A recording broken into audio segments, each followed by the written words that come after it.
Dans le silence d'une aube japonaise du XVIIe siècle, un homme se tient immobile face au soleil levant. Son nom résonne encore aujourd'hui à travers les siècles. Miyamoto Musashi, guerrier invaincu, artiste raffiné, philosophe profond, un homme qui a transcendé son époque pour devenir une légende vivante. Mais ce qui distingue véritablement Musashi n'est pas seulement son habileté au combat, c'est sa compréhension intime de la discipline, cette force invisible qui façonne le caractère et forge l'esprit. Peu avant sa mort en 1645, Musashi offrit à l'humanité un dernier cadeau, le Dokodo, ou la voie à suivre seul. 21 principes distillés d'une vie entière de combat, d'études et de réflexion. Un testament philosophique d'une profondeur rare qui continue d'inspirer les chercheurs de vérité à travers le monde. Aujourd'hui, nous plongerons au cœur de cette sagesse ancienne pour en extraire 7 leçons fondamentales sur la discipline. 7 principes qui, appliqués avec constance, peuvent transformer votre vie comme ils ont transformé celle de nombreux maîtres des arts martiaux, leaders et penseurs au fil des siècles. La discipline, selon Musashi, n'est pas une contrainte extérieure, mais une force intérieure qui libère plutôt qu'elle n'emprisonne. C'est le chemin vers la maîtrise de soi, vers cette liberté véritable que seuls connaissent ceux qui ont appris à gouverner leurs impulsions, leurs désirs et leurs peurs. Dans notre monde moderne saturé de distractions et d'excès, ces enseignements résonnent avec une clarté saisissante. Alors que nous cherchons désespérément à retrouver notre centre dans la tempête de notifications et d'informations continues, la voix calme de Musashi nous rappelle qu'il existe une autre voie. Traversons ensemble ce chemin millénaire et découvrons comment les principes d'un samouraï légendaire peuvent nous aider à cultiver une discipline inébranlable dans notre vie quotidienne. Première leçon, n'accepte pas les règles des autres comme étant les tiennes. Acceptez rien dans ce monde qui aille contre la raison. Voilà le premier principe du Dokodo que nous explorerons. Musashi nous enseigne ici l'importance cruciale de l'autonomie intellectuelle et morale. Dans le Japon féodal, la société était régie par des codes rigides et des hiérarchies strictes. Pourtant, Musashi osa forger sa propre voie. Il refusa d'adhérer aveuglément aux écoles de combat établies, créant plutôt son propre style, le Niten Ichiryu, l'école des 2 cieux en un. Cette indépendance d'esprit n'était pas un rejet arrogant de la tradition, mais plutôt une quête sincère de vérité.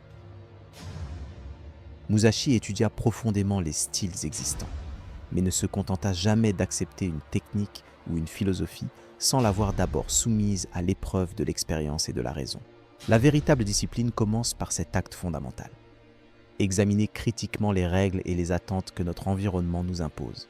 Combien d'entre nous suivent des chemins tracés par d'autres, parents, professeurs, sociétés, sans jamais questionner si ces voies servent véritablement notre épanouissement?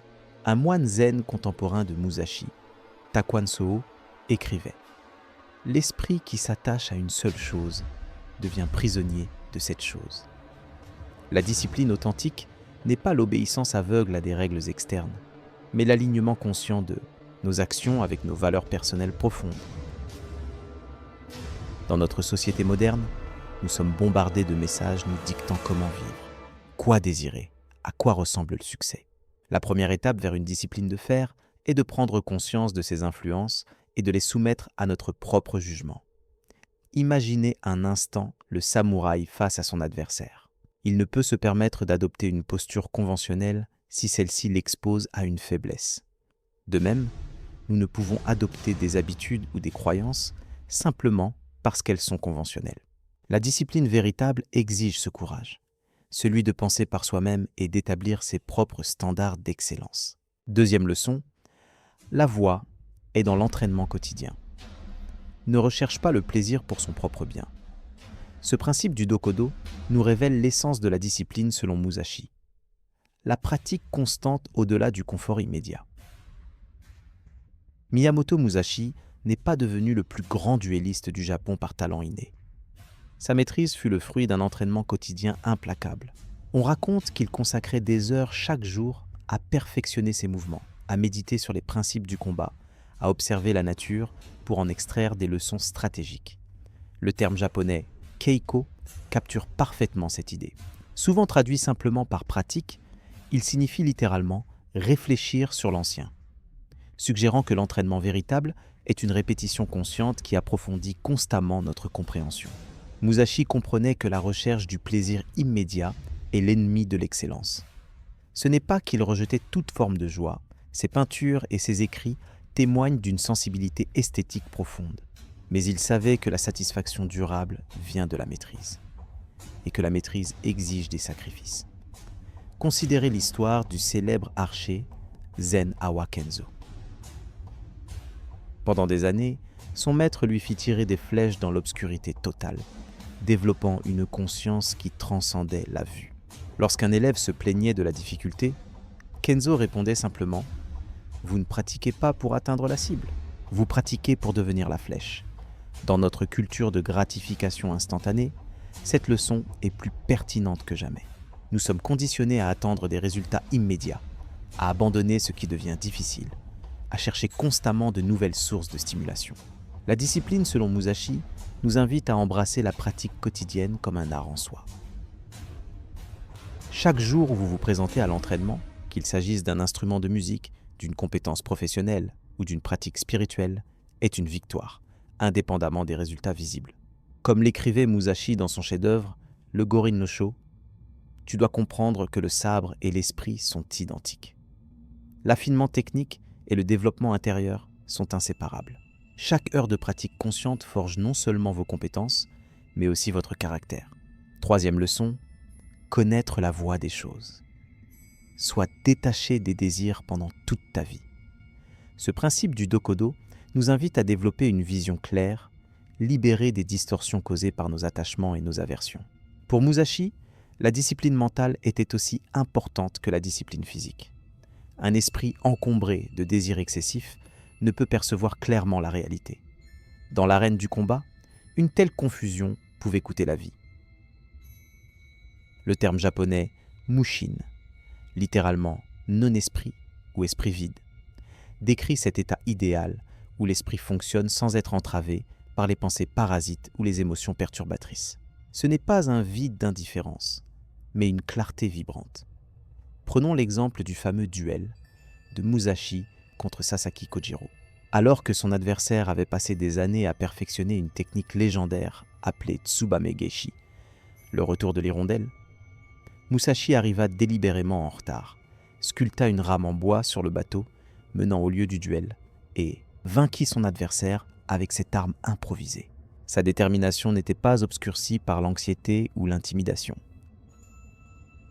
Le philosophe stoïcien Épictète, bien que séparé de Musashi par des continents et des siècles, partageait cette vision. La liberté n'est pas obtenue en satisfaisant tous nos désirs, mais en les disciplinant. Cette convergence remarquable entre les sagesses orientales et occidentales souligne l'universalité de ce principe. Dans notre société de consommation, nous sommes constamment encouragés à multiplier nos désirs. La publicité, les médias sociaux, le statut social, tout nous pousse à vouloir plus, à ne jamais être satisfait. Cette inflation perpétuelle des désirs est l'ennemi direct de la discipline. Pour cultiver cette clarté d'esprit, les pratiques de méditation et de pleine conscience sont inestimables. Elles nous permettent d'observer nos désirs sans être contrôlés par eux. Comme un samouraï qui observe les mouvements de son adversaire sans réagir impulsivement, nous apprenons à reconnaître nos impulsions sans automatiquement leur céder. Le maître zen Shunryu Suzuki disait « Dans l'esprit du débutant, il y a beaucoup de possibilités. Dans l'esprit de l'expert, il y en a peu. » Cette ouverture d'esprit, cette capacité à voir les choses telles qu'elles sont, est le fruit d'une discipline intérieure qui transcende les désirs égocentriques. Quatrième leçon, l'acceptation de l'impermanence. Ne recherche pas spécialement le confort ou le plaisir matériel. Dans ce principe du Dokodo, Musashi nous enseigne l'art de l'endurance et de la résilience face aux circonstances changeantes. La vie de Musashi illustre parfaitement cette philosophie. Il vécut souvent dans une pauvreté volontaire, dormant parfois à la belle étoile, se contentant du minimum. Non par masochisme, mais par compréhension profonde que l'attachement au confort affaiblit l'esprit et le corps. Le concept japonais de wabi-sabi, l'acceptation de l'imperfection et de l'impermanence, imprègne cette vision. Rien n'est permanent. Tout est en flux constant. S'attacher désespérément au confort, c'est se préparer à la souffrance lorsque l'inévitable changement surviendra. Considérez l'histoire du célèbre moine Zen Ryokan. Vivant dans une humble cabane, il ne possédait presque rien. Un jour, un voleur s'introduisit chez lui, ne trouvant rien à voler. Ryokan lui offrit alors son unique kimono, disant « Tu as fait un long chemin pour me rendre visite, et tu ne devrais pas repartir les mains vides. » Cette détermination à accepter l'inconfort n'est pas du fatalisme, mais une forme supérieure de liberté. Comme l'écrivait le philosophe Sénèque, celui qui a appris à mourir a désappris à être esclave. En cultivant notre tolérance à l'inconfort, nous élargissons notre zone d'action possible. Dans notre monde occidental contemporain, nous avons érigé le confort en valeur suprême. Nos maisons, nos véhicules, nos technologies, tout est conçu pour éliminer le moindre inconfort. Paradoxalement, cette quête nous a rendus plus fragiles, moins résilients face aux inévitables difficultés de l'existence. La discipline, selon Musashi, c'est s'entraîner délibérément à l'endurance. C'est comprendre que la capacité à supporter l'inconfort est un muscle qui s'atrophie sans usage régulier. Les samouraïs pratiquaient régulièrement le misogi, des rituels de purification impliquant de s'asseoir sous des cascades glacées ou de méditer dans la neige. Cette pratique délibérée de l'endurance se retrouve dans de nombreuses traditions. Les moines bouddhistes pratiquent le nekama, renoncement, les ascètes hindous, l'austérité. Les stoïciens s'imposaient des périodes de privation volontaire. Tous reconnaissaient que la véritable force naît de la capacité à transcender la dépendance au confort. Comme le disait Musashi, il faut s'habituer à l'inconfort. Non pas glorifier la souffrance pour elle-même, mais reconnaître que notre capacité à endurer est directement liée à notre liberté d'action et à notre force intérieure. 5e leçon, l'importance du moment présent. Ne regrette pas ce qui est passé. Cette directive du Dokodo nous révèle l'approche de Musashi concernant la concentration et la présence mentale, élément essentiel de toute discipline. Véritable. Pour un samouraï, la distraction pouvait signifier la mort. Dans un duel, laisser son esprit s'attarder sur une erreur passée ou s'inquiéter du futur équivalait à offrir sa vie à l'adversaire. La maîtrise exigeait une présence totale dans l'instant. Le concept zen de Ichigo Ichi-e, littéralement une fois, une rencontre, exprime cette philosophie. Chaque moment est unique et ne se reproduira jamais exactement. Le gaspiller en rumination sur le passé ou en anxiété concernant le futur est la plus grande des folies. Considérez l'histoire du maître d'épée Tsukahara Bokuden. Lors d'un combat, son adversaire parvint à lui infliger une légère blessure. Plutôt que de s'inquiéter de cette blessure ou de ruminer sa faute, Bokuden resta totalement présent, ce qui lui permit de percevoir une ouverture cruciale et de remporter le duel. Le pouvoir du moment présent transcende les cultures. Comme l'exprimait Marc Aurèle, ne te laisse troubler ni par le passé, ni par l'avenir. Concentre-toi sur le présent. Cette convergence entre la pensée stoïcienne et la philosophie du Bushido souligne l'universalité de ce principe. Dans notre société contemporaine, la présence mentale est peut-être plus difficile et plus nécessaire que jamais. Nos appareils numériques nous maintiennent dans un état constant de distraction partielle. Nos esprits sont rarement pleinement engagés dans l'activité présente. La discipline, selon Musashi, c'est cultiver cette capacité à être totalement présent. C'est comprendre que l'excellence dans n'importe quel domaine, qu'il s'agisse d'arts martiaux, d'art, de travail ou de relations, exige notre attention complète. Les neurosciences modernes confirment cette sagesse ancienne. L'état de flux, décrit par le psychologue Mihaly Csikszentmihalyi, cet état d'immersion totale dans une activité où le temps semble s'arrêter, correspond précisément à l'état mental que recherchaient les samouraïs comme Musashi. Pour développer cette qualité de présence, la pratique de la méditation est inestimable. Comme l'expliquait Takuan Soho à un maître d'épée, l'esprit qui s'arrête sur quoi que ce soit, ne serait-ce qu'un instant, est un esprit fixé. L'esprit qui ne s'arrête sur rien et coule librement est l'esprit non fixé. Cette discipline de l'attention, cette capacité à être pleinement présent dans chaque action, est peut-être la compétence la plus fondamentale que nous puissions cultiver. 6e leçon. L'harmonie entre connaissance et action. Ne cherche jamais à posséder des objets ou des armes pour le simple plaisir de les posséder. Ce principe du Dokodo nous rappelle l'importance de l'utilité pratique et de l'alignement entre théorie et pratique. Musashi était connu pour sa simplicité austère. Contrairement à de nombreux samouraïs qui collectionnaient des lames ornées et des armures luxueuses, il préférait des armes fonctionnelles, parfaitement adaptées à leur usage. Cette approche reflétait sa philosophie plus large. La valeur réside dans l'application pratique, pas dans l'accumulation théorique. Le terme japonais chikoichi, l'unité de la connaissance et de l'action, capture parfaitement cette idée. La véritable compréhension se manifeste dans nos actions, pas simplement dans nos pensées ou nos possessions. Prenons l'exemple de la calligraphie de Musashi. Ses œuvres ne sont pas techniquement parfaites selon les standards académiques de son époque, mais elles possèdent une vitalité et une présence extraordinaires. Elles incarnent la fusion entre la théorie artistique et l'expérience vécue du guerrier. Cette harmonie entre connaissance et action se retrouve dans diverses traditions. Confucius disait « Savoir et ne pas agir, c'est ne pas savoir ». Le philosophe américain Ralph Waldo Emerson écrivait « Ce que vous faites parle si fort que je ne peux entendre ce que vous dites ». Dans notre société de l'information, nous risquons de confondre l'accumulation de connaissances avec la sagesse. Nous collectionnons des livres, des cours, des certifications, des hacks de productivité, souvent sans les intégrer véritablement dans notre pratique quotidienne. La discipline, selon Musashi, c'est transformer chaque connaissance en action concrète. C'est comprendre que l'information sans application est stérile. Dans son Gorin no Sho, il écrit « La connaissance sans pratique est inutile. La pratique sans connaissance est dangereuse. Pour cultiver cette harmonie, la méthode des petits pas est particulièrement efficace.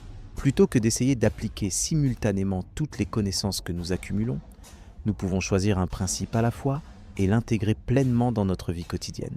Le maître zen Thich Nhat Hanh conseillait « La compréhension est la base de l'action juste, mais l'action est la manifestation de la compréhension. » Cette relation circulaire entre théorie et pratique est au cœur de la discipline authentique. 7e leçon, la voie est sans fin. Respecte Bouddha et les dieux sans compter sur leur aide. Ce dernier principe du Dokodo que nous explorerons révèle la vision de Musashi concernant l'autonomie spirituelle et l'engagement dans un processus continu de perfectionnement. Bien que profondément influencé par le bouddhisme zen et le shintoïsme, Musashi comprenait que la véritable transformation ne vient pas d'une intervention extérieure, mais d'un travail intérieur constant. La discipline spirituelle consiste à honorer les traditions tout en assumant pleinement la responsabilité de son propre cheminement. Le concept japonais de Shugyo, l'entraînement spirituel rigoureux, illustre cette approche. Il ne s'agit pas d'une quête de perfection finale, mais d'un engagement dans un processus d'amélioration continue qui n'a pas de fin. Considérez l'histoire de Benkei, le moine guerrier légendaire. Après avoir défait 999 samouraïs et confisqué leurs épées, il fut finalement vaincu par Minamoto no Yoshitsune. Au lieu de se suicider comme le voulait la tradition, il choisit de servir son vainqueur, transformant sa défaite en opportunité de croissance spirituelle. Cette perspective d'un cheminement sans fin transcende les cultures. Comme l'exprimait Socrate, « Je sais que je ne sais rien ». Reconnaissant que la véritable sagesse commence par l'humilité face à l'immensité de ce qui reste à apprendre. Dans notre culture contemporaine obsédée par les hacks et les solutions rapides, cette vision d'un processus continu peut sembler décourageante. Nous voulons des résultats immédiats, des transformations instantanées, des points d'arrivée clairement définis. La discipline, selon Musashi, c'est embrasser ce voyage sans fin avec joie plutôt qu'avec impatience. C'est comprendre que chaque étape du chemin a sa propre valeur, indépendamment de la destination finale.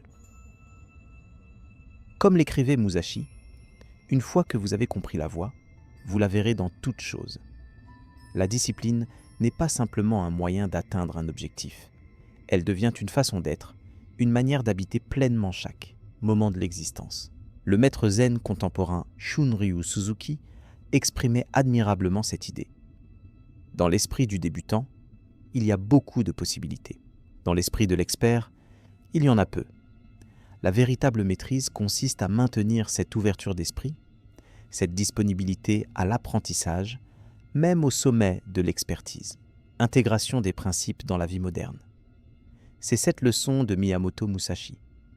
L'autonomie intellectuelle, la pratique quotidienne, la clarté mentale, l'acceptation de l'impermanence, la présence dans l'instant, l'harmonie entre connaissance et action et l'engagement dans un processus continu forment ensemble un cadre complet pour une discipline authentique. Mais comment appliquer concrètement ces principes dans notre vie quotidienne, si éloignée du Japon féodal, où vivait Musashi? Commencez par l'examen de vos règles de vie. Quelles sont les normes et les attentes que vous avez acceptées sans réflexion? Lesquelles servent véritablement votre croissance? Et lesquelles sont des limitations arbitraires?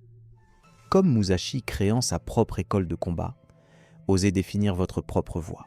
Identifiez une pratique quotidienne qui vous permettra de cultiver l'excellence dans un domaine qui vous tient à cœur. Qu'il s'agisse d'un art, d'une compétence professionnelle ou d'une discipline spirituelle, engagez-vous à y consacrer du temps chaque jour, indépendamment de votre humeur ou des circonstances externes. Cultivez la clarté mentale en pratiquant régulièrement la méditation et la pleine conscience. Apprenez à observer vos désirs sans être contrôlé par eux.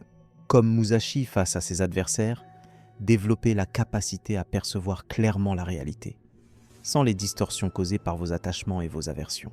Entraînez-vous délibérément à l'endurance en vous exposant régulièrement à un inconfort modéré. Prenez des douches froides, pratiquez le jeûne intermittent ou engagez-vous dans des exercices physiques exigeants. Comme les samouraïs pratiquant le misogi, comprenez que votre capacité à endurer l'inconfort est directement liée à votre liberté d'action. Développez votre présence mentale en pratiquant la concentration totale dans vos activités quotidiennes. Résistez à la tentation de la multitâche. Comme Musashi dans ses duels, apprenez à engager pleinement votre attention dans chaque action, aussi humble soit-elle. Transformez vos connaissances en actions concrètes. Pour chaque livre que vous lisez, chaque cours que vous suivez, identifiez une application pratique spécifique. Comme Musashi avec ses armes, privilégiez l'utilité fonctionnelle plutôt que l'accumulation théorique. Enfin, embrassez votre cheminement comme un processus continu sans point d'arrivée final. Célébrez chaque progrès tout en reconnaissant l'immensité de ce qui reste à apprendre. Comme Musashi jusqu'à ses derniers jours, maintenez l'humilité et l'ouverture d'esprit du débutant. Un entrepreneur moderne pratiquant ces principes pourrait se lever chaque jour avant l'aube pour méditer et s'entraîner. Évaluer ses décisions selon ses valeurs personnelles plutôt que les tendances du marché. Accepter stoïquement les échecs, inévitables comme des opportunités d'apprentissage, rester pleinement présent dans chaque réunion et interaction, transformer immédiatement ses insights en actions concrètes et voir chaque réussite comme une étape dans un voyage sans fin vers l'excellence. Un artiste suivant cette voie pourrait pratiquer quotidiennement sa technique indépendamment de l'inspiration. Développer son style unique plutôt que suivre les modes, embrasser les limitations matérielles comme des catalyseurs de créativité, s'immerger totalement dans le processus créatif plutôt que s'inquiéter du résultat. Transformer chaque influence en expression authentique et voir chaque œuvre comme un pas dans un cheminement artistique infini. La voix de Musashi est universelle. Elle transcende les époques et les cultures pour nous parler directement, aujourd'hui, dans nos vies complexes et souvent fragmentées. Dans ces derniers jours, retiré dans une grotte du mont Iwato, Musashi écrivit « J'ai étudié la voie de la stratégie depuis ma jeunesse et, à l'âge de 13 ans, j'ai livré mon premier combat. À 60 ans, je comprends pour la première fois le véritable esprit de la voie. Cette humilité face à l'immensité du chemin, cette reconnaissance que même une vie entière de discipline ne nous mène qu'au seuil de la compréhension véritable est peut-être la leçon la plus profonde que nous puissions tirer du Dokodo. La discipline, en fin de compte, n'est pas une destination, mais une pratique quotidienne. Ce n'est pas quelque chose que l'on atteint une fois pour toutes, mais quelque chose que l'on choisit à chaque instant.